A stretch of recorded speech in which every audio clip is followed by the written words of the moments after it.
Bueno, continuamos con Jesús Farías.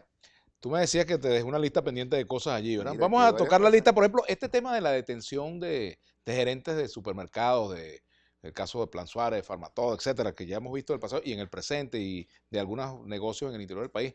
Farmatodo en este momento creo que no, pero en el pasado hubo, pasado reciente, y ahora detuvieron 2 gerentes de Plan Suárez y de otros comercios en varios estados del país. ¿Hasta qué punto eso es efectivo y hasta qué punto la política económica para la fijación de precios puede estar dominada por eso?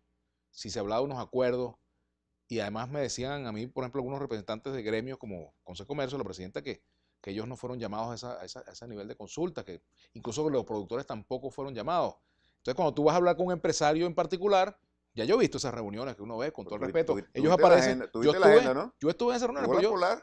ok, pero mucho de eso Imagínate, la la Polar es la Polar, pero, mitad de la pero agroindustria venezolana. eso es correcto, pero es muy importante, pero también están los gremios, está Fede Cámara, Pero el sector, no, está Consejo de directamente Comercio. con los productores, que es lo que tiene el mayor impacto. Pero fíjate que dicen que porque no. Lo que producen son las industrias. Pero en todo caso, ¿tú las crees empresas, que eso puede a lo y mejor? los gremios, ¿tú crees que con estos gremios, tú crees que con Consejo de Comercio y con Fede Cámara se pueda llegar a un acuerdo sensato? Si yo fuera ministro, yo lo intentaría. Yo Porque lo hice al con final ministro. agrupan Yo lo hice como productores, ministro. empresarios, ¿no? Yo lo hice como ministro. Ajá.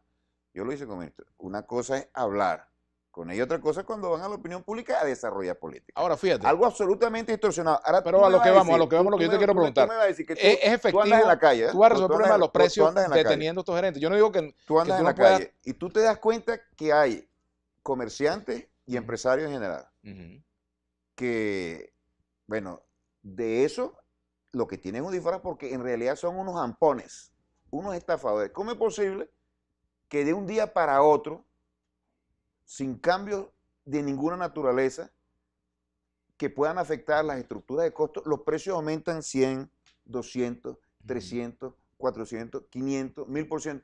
¿Cómo es posible? Eso está, tú sabes que eso está penado por la ley venezolana y por la Constitución Nacional, que prohíbe la usura. Eso es usura, pero más que la usura, más que la especulación, eso es usura. Ahora, pero en un escenario de hiperinflación, Jesús, por ejemplo, ese vaso de agua, para no decir la marca, porque no tiene marca ese vaso de agua, tú vendes esos vasos de agua, pero yo te pregunto, si tú tienes un escenario hiperinflacionario, ¿cómo haces tú para vender ese vaso y luego calcular la reposición de precios la reposición de productos cuando efectivamente es muy difícil calcular? O sea, ahí hay un problema porque no hay un sistema de precios. O sea, aquí se dislocó el sistema de precios, de fijación de precios, tú lo sabes. Esa dificultad no te da a ti el derecho de estafar a la población. Y no es que a mí me gusta que yo vaya al supermercado, oye, qué bueno que subieron 40%, yo no estoy de acuerdo, pero lo que me pregunto es la efectividad de eso. El dólar paralelo estuvo parado por 3 semanas y los precios seguían aumentando. Ok, tú tienes expectativas, entendemos que las expectativas son fundamentales, pero las expectativas lo genera una conducta especulativa.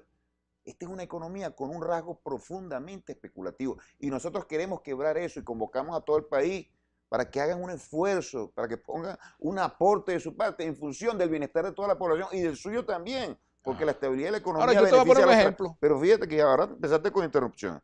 Beneficia a los trabajadores, a los empresarios, a todos. ¿Por qué no ponemos todo de nuestra parte? Lo que pasa es que la viveza, por decirlo de alguna manera, porque es el robo descarado, como se llama eso, el afán de maximizar una ganancia al máximo, te conduce a eso. ¿Cómo se actúa? Si se desarrolla una política, si se llegan a acuerdos y sin embargo hay personas al margen de la ley actuando de esa manera, ¿cómo se actúa?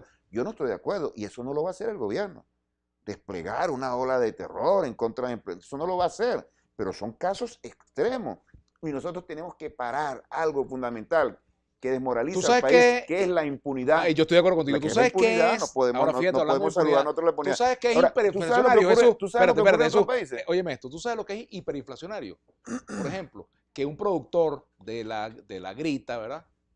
Del estado Táchira, tal y como lo denunció Monseñor Moronta en la celebración del Santo Cristo, que un productor, que un feriero que trae sus hortalizas a Caracas, tiene que pasar por 20 o 30 alcabalas y en cada una hay un soldado o hay un policía que lo matraquea.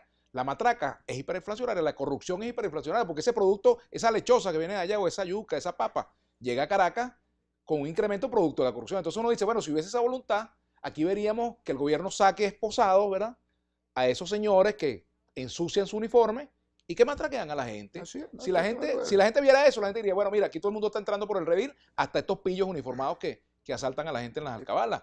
Nosotros Que tú sabes que eso ocurre, ¿verdad? Vladimir, te voy a decir otra cosa.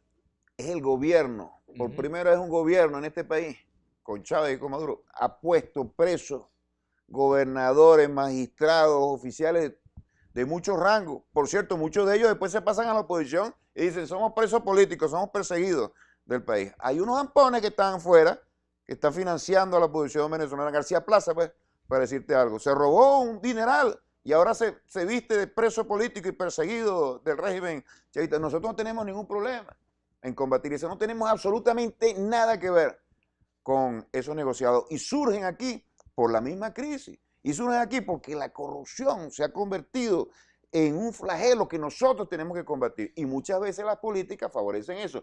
Pero fíjate lo que está pasando con la gasolina. Nosotros decimos, vamos a incrementar el precio de la gasolina.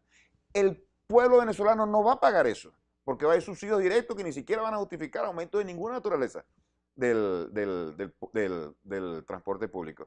Y los excedentes de eso lo vamos a invertir en lo social.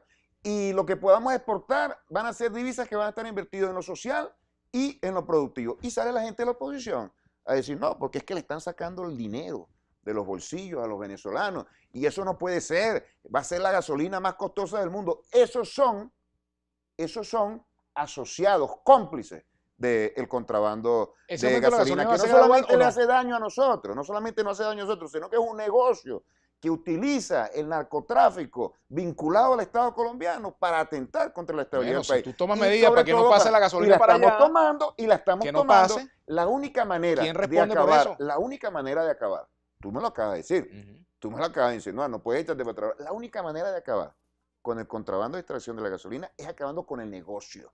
Tú puedes militarizar eso, puedes llenar eso de la madre de Calcuta, cualquiera, y eso va a seguir pasando. Son negocios son negocios gigantescos, demasiado voluminosos. Tú tienes que acabar con el negocio y lo estamos haciendo, pero hay gente en este país tremendamente interesada en que eso se mantenga para que el narcotráfico siga obteniendo dinero, para que desde Colombia se siga haciendo un negociado con eso y sobre todo para que el país siga perdiendo dinero. Aquí hay dos problemas, con el que lo deja salir de aquí y con el que deja que entre allá. Y nosotros no vamos a permitir que más salga, que salga más, porque vamos a acabar con el negocio. La raíz del asunto es el negocio, no cuánta guardia tiene ahí, cuál es el dispositivo de seguridad, eso es secundario. Nosotros no vamos a combatir de esa manera la guerra económica. Ahora, no vamos a dejar de utilizar los sistemas y los recursos que nos garantizan seguridad y estabilidad política y nacional a nuestro país para emplearlo en estos casos que no son sencillamente expresiones de la especulación, son ataques contra el pueblo y nosotros tenemos que responderle de una manera contundente. Pausa. Y esa manera contundente es con política, pero también con el ejercicio de la autoridad. Y un tema esencial para finalizar, con el pueblo en la calle, nada más eficaz que el pueblo, que es el que se ve afectado por la especulación, defendiendo sus derechos, no aplicando arbitrariedades ni saqueando, no. Esta es la ley, aquí hay precios acordados, no nos pueden matraquear, no nos pueden meter estos precios, nosotros ejercemos la autoridad es una democracia participativa. Mira, aquí la autoridad la ejerce la productora que tengo allá arriba. Con la participación de los organismos de seguridad. Porque si no, imagínate tú.